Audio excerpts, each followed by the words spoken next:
नमस्कार, मैं हूं आपके साथ मयंक। देखिए, बड़ी खबर मिडिल ईस्ट से। अब्राहम लिंकन यानी अमेरिका का एयरक्राफ्ट कैरियर अब आ गया है व्लादिमीर पुतिन के निशाने पर। बिल्कुल ठीक सुना आपने। पुतिन ने अब्राहम लिंकन को लेकर सीधा अमेरिका को वार्निंग दे दी है। देखिए, पिछले 24 घंटे में इस तरह की खबरें आई कि अमेरिका ने अपनी जंग की तैयारी पूरी कर ली है ईरान के खिलाफ। जो एयरक्राफ्ट कैरियर है वो पहुंच चुका है, ओमान की खाड़ी में है, फारस की खाड़ी के करीब, ईरान के बिल्कुल करीब। और जितने फाइटर जेट्स हैं जॉर्डन में, कतर में, कुवैत में, वो सब अपनी लोकेशन पर पहुंच चुके हैं और किसी भी पल अमेरिका हमला कर सकता है। इस तरह की खबरें आने लगी।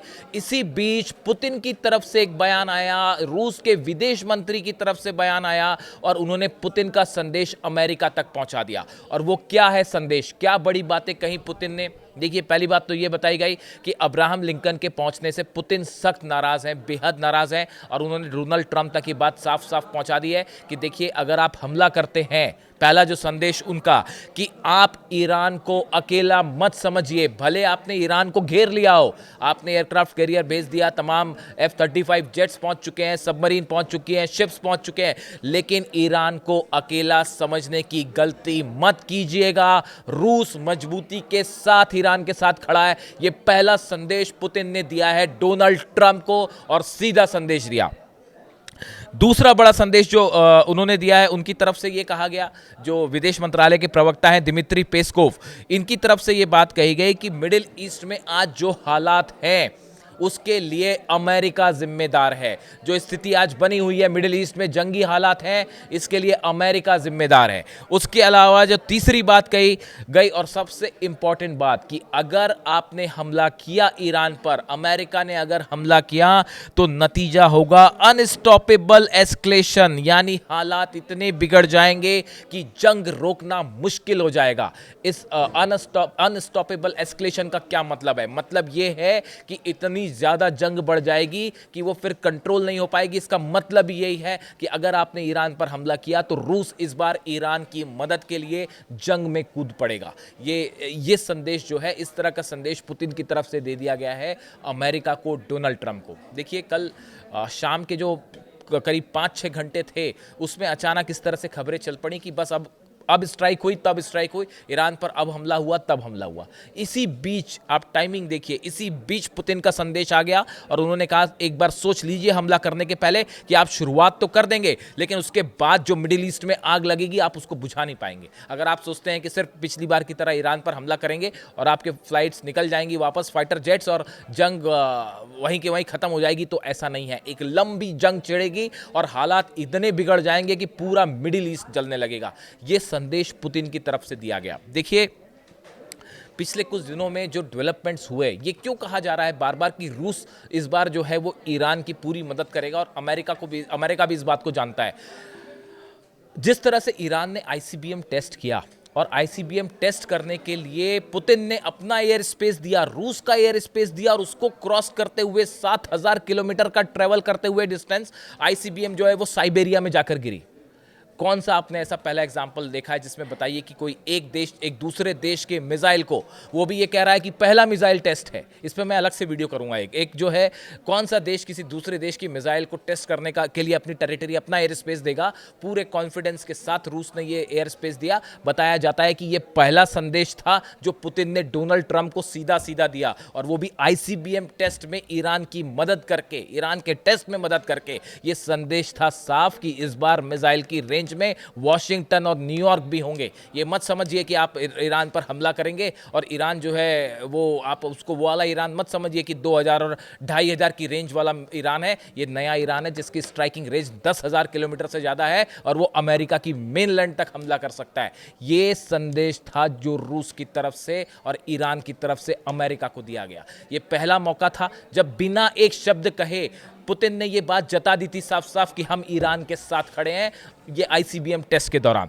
और अब जो है ये कहा जा रहा है, जब इस तरह की खबरें आई कि कभी भी स्ट्राइक हो सकती है, ठीक इसके पहले पुतिन का बयान आया और उन्होंने साफ कह दिया कि ईरान को आप अकेला मत समझो, हम साथ में खड़े हुए हैं। अब देखिए, एक बात ये भी बताई जा रही है कि अब्राहम लिंकन एयरक्राफ्ट कैरियर जब आया, तो इस हालात पर, इन पूरे हालात पर रूस और चीन के बीच में एक बार फिर बड़ी बैठक हुई और स्ट्रेटेजिक ये तय हुई कि भाई आगे अब इसको कैसे निपटा जाएगा इन हालात में। एक तो स्टीव विटकॉफ है, स्टीव विटकॉफ जो कि करीबी हैं, डोनाल्ड ट्रंप के एनवॉय हैं, वो लगातार सबके संपर्क में हैं। वो रूस के भी संपर्क में हैं, चीन के भी संपर्क में हैं, ईरान के विदेश मंत्रालय के संपर्क में भी हैं, और लगातार एक बैकडोर से इस तरह की भी कोशिश हो रही है किसी तरह से कि भाई जंग जो है वो किसी तरह का समझौता हो जाए। लेकिन समझौता कैसा हो? जो शर्त अमेरिका ने रखी है, डोनाल्ड ट्रंप की शर्त है कि आप अपना एनरिच यूरेनियम जो है वो आपको छोड़ना पड़ेगा। अब आप सुनिए, ध्यान से समझिए इस बात को।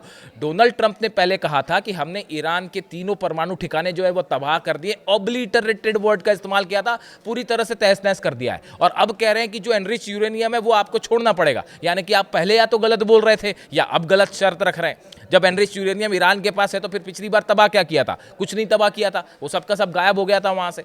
तो वो कह रहे हैं कि आप एनरिच यूरेनियम छोड़ दीजिए, जिसके लिए ना अली खामनी साहब तैयार होंगे ना ईरान तैयार होगा। आप कह रहे हैं कि आप मिसाइल प्रोग्राम रोक दीजिए, long range ballistic missile Iran रोक दे, इस बात के लिए IRGC तैयार नहीं होगी, ईरान तैयार नहीं होगा, अली खामनी साहब तैयार नहीं होंगे, ईरान की जनता तैयार नहीं होगी।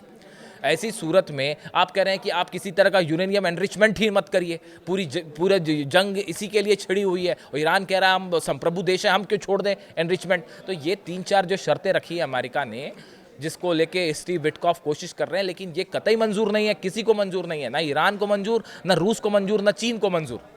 तो ये किसी सूरत में इसको लेकर जो है वो सहमति नहीं बन पाएगी। अब आप देखिए, हमले करने से रूस और इस पूरे क्षेत्र में रूस की क्या भूमिका होगी और क्या असर पड़ेगा। अगर अमेरिका ईरान पर हमला करता है, यूक्रेन से जंग खत्म होने की जो थोड़ी बहुत संभावना है वो भी हमेशा के लिए खत्म हो जाएगी।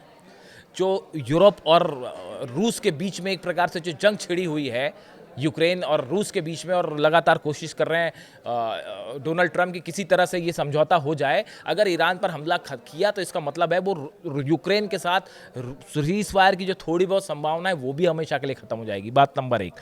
बात नंबर 2, ईरान को हारने नहीं देगा ये रूस, ये भी तय बात है। अगर ऐसी हालत पहली बात तो कभी होएगी नहीं, क्योंकि ईरान ने इस बार इतनी ज़बरदस्त तैयारी करी है, हर एक कदम पर आगे है। उस पर हम अलग से फिर कभी चर्चा कर लेंगे। लेकिन अगर आप शॉर्ट में ही सुनना चाहें तो ये अब्राहम लिंकन को लेकर 4 स्तर की, 4 लेवल की तैयारी जो है, 4 फोल्ड तैयारी बताई जा रही है ईरान की। एंटी शिप मिसाइल्स तैनात कर दी गई हैं फारस की खाड़ी में, जिसमें बड़ी मदद चीन और रूस ने अपनी मिसाइल्स देकर भी करी हैं। जो कार्गो शिप्स आए और कार्गो प्लेन्स पहुंचे तेहरान, वो क्या लेके आए थे, उसको लेकर कहा जा रहा है कि एंटी शिप मिसाइल्स जो है पूरी फारस की खाड़ी में ईरान ने तैनात कर दी है। उसके पीछे जो है जितनी सबमरीन्स हैं, फतेह सीरीज़ की और गदीर सीरीज़ की, वो सबमरीन सब फारस की खाड़ी के लिए निकल गई हैं और बहुत ही कम डिस्टेंस पर खड़ी हैं एयरक्राफ्ट कैरियर के सामने। इसके अलावा फतेह 2 100 से ज़्यादा, मैं बता चुका हूँ आपको, 100 से ज़्यादा फतेह 2 मिसाइल्स जो हैं उसका निशाना ही सिर्फ अब्राहम लिंकन है। और चौथे नंबर पे बताया जा रहा है कि सैकड़ों ड्रोन तैयार हैं शायद, और वो हमला करने की पूरी स्ट्रैटेजी तैयार है। 4 फोल्ड जो है रणनीति ईरान ने तैयार कर रखी है, और पीछे से मदद कर रहे हैं सैटेलाइट रूस और चाइना के। और इतना ही नहीं, इंटरनेट सर्विस भी प्रोवाइड कर रहे हैं, वो उसमें भी अलग मदद कर रहे हैं। यानी इतना आसान नहीं है जैमिंग करना भी अमेरिका के लिए, जैसा वेनेजुएला में हो गया था। उसके बाद आप ये देखिए कि अगला जो बड़ा पॉइंट है कि अगर जंग हुई और रूस मदद करता है तो जंग लंबी चलेगी। ऐसा नहीं होगा कि वो F-2 बॉम्बर्स आए, 3 जगह बम गिराए और निकल लिए। इस बार ऐसा नहीं होगा। अगर आपने हमला किया तो फिर आप लंबी जंग के लिए तैयार रहिए, जैसे इराक में हुआ, जैसे अफगानिस्तान में हुआ, जैसे वियतनाम में हुआ। और तीनों जगह क्या नतीजे हुए पूरी दुनिया जानती है। तो रूस का इन्वॉल्वमेंट मतलब लंबी जंग देखिए चल रहा है यूक्रेन के साथ अब भी, और उलझे हुए हैं वहाँ सब के सब। वैसे अमेरिका भी उलझ जाएगा एक और जंग में। चौथी बड़ी बात, अमेरिका अपने ग्राउंड ऑपरेशन के लिए तैयार नहीं है, अपने सैनिक भेजने के लिए तैयार नहीं। कैसे तैयार हो? सामने 5 लाख IRGC के सैनिक खड़े हुए हैं, सेना के IRGC के 5 लाख सैनिक खड़े हुए हैं सामने। कैसे ग्राउंड ऑपरेशन कर लोगे आप? कहाँ से ग्राउंड ऑपरेशन कर लोगे? और बिना ग्राउंड ऑपरेशन किए सत्ता परिवर्तन भी इम्पॉसिबल है, बहुत मुश्किल है। वो खुद CIA और मोसाद की रिपोर्ट्स ये बता रही हैं कि जो सत्ता परिवर्तन की कोशिश थी वो नाकाम साबित हो रही है। तो ग्राउंड ऑपरेशन किए बिना किसी देश पर कब्जा जमाना इम्पॉसिबल, असंभव सी बात है। और ईरान वैसी सरेंडर करने को तैयार नहीं है। ईरान ने तो अपनी इतनी लंबी तैयारी कर रखी है कि जंग शुरू हुई तो पता नहीं कहाँ कहाँ, मतलब आप ये मान के चलिए, एक्सपर्ट्स ये बता रहे हैं कि अगर हमला होता है तो आप देखिए 5-6 बेसेस तो अमेरिका के जो हैं वो उस पर इतना भीषण हमला होगा जो इतिहास में कभी नहीं हुआ, और रोकना मुश्किल हो जाएगा मिसाइल्स को। तो आप ये देखिए अलग। इसके अलावा डोनाल्ड ट्रंप के कुछ करीबी जो एडवाइजर्स हैं उन्होंने ये भी सलाह दी है कि आप फुल फ्लेजेड वॉर मत करिए, ईरान के कमांडर्स को निशाना बनाइए, जैसा पिछली बार इजराइल ने किया था। इस बार उसके लिए ईरान तैयार है, बार बार एक जैसी गलती नहीं होती। तो ईरान उसके लिए भी तैयार है कि अपने कमांडर्स को कैसे बचाना है, और अगर किसी कोई कमांडर शहीद भी होता है तो उसके बदले कौन टेक ओवर करेगा वो नाम भी अभी से तय कर दिए गए, यानी उससे जंग पे कोई फर्क नहीं पड़ने वाला, उसकी भी तैयारी हो चुकी है। और देखिए सबसे अहम बात कि इन पूरे हालात के बीच में ईरान ने अमेरिका के हर धमकी का जवाब एक कदम आगे बढ़ के दिया है। अपनी सेना के स्तर पर जवाब दिया, मिसाइल्स के स्तर पर जवाब दिया है, डिफेंस सिस्टम के स्तर पर जवाब दिया है, आईसीबीएम के स्तर पर जवाब दिया है, यानी एक कदम अमेरिका से ज़्यादा एग्रेसिव रहा है ईरान, जिसके चलते ये संभावना अगर अमेरिका हमला करता है, और ऐसे में रूस और पुतिन का जो संदेश है कि ईरान को आप अकेला मत समझिए, ये डोनाल्ड ट्रंप को सीधा सीधा संदेश है कि अगर आप वेनेजुएला समझने की गलती मत करिए, और अगर आपने यहाँ ऑपरेशन किया तो एक लंबी जंग होगी जिसमें पूरा मिडिल ईस्ट झुलसेगा। ऐसा नहीं है कि सिर्फ ईरान झुलसेगा, उसकी आँच सऊदी अरब तक भी जाएगी, कतर तक भी जाएगी, बहरीन तक जाएगी, कुवैत तक जाएगी, इराक तक जाएगी, सीरिया तक जाएगी, और इसराइल का जो होगा वो, हम तो इसराइल की बात ही नहीं कर रहे। अभी जंग जो है वो ईरान और अमेरिका के बीच चल रही है। इसराइल तो अभी पीछे छूट चुका है, वो तो 2000 किलोमीटर वाली मिसाइल संभाल लेती है, यहाँ बात अब 10-10 और 7 और 10,000 वाली रेंज की बातें हो रही हैं। तो इसराइल अभी उसको आप छोड़ दीजिए, वो तो जो होगा सो होगा, वो तो उसको बड़ी कीमत चुकानी ही पड़ेगी। तो इसीलिए व्लादिमीर पुतिन का ये संदेश साफ है कि अमेरिका को कि आप हमला करना है अगर तो 10 बार सोच लीजिए, क्योंकि ईरान अकेला नहीं है, और ये बड़ा संदेश है। इससे जुड़ा जो भी अपडेट होगा आप तक पहुँचाऊँगा। Thank you so much.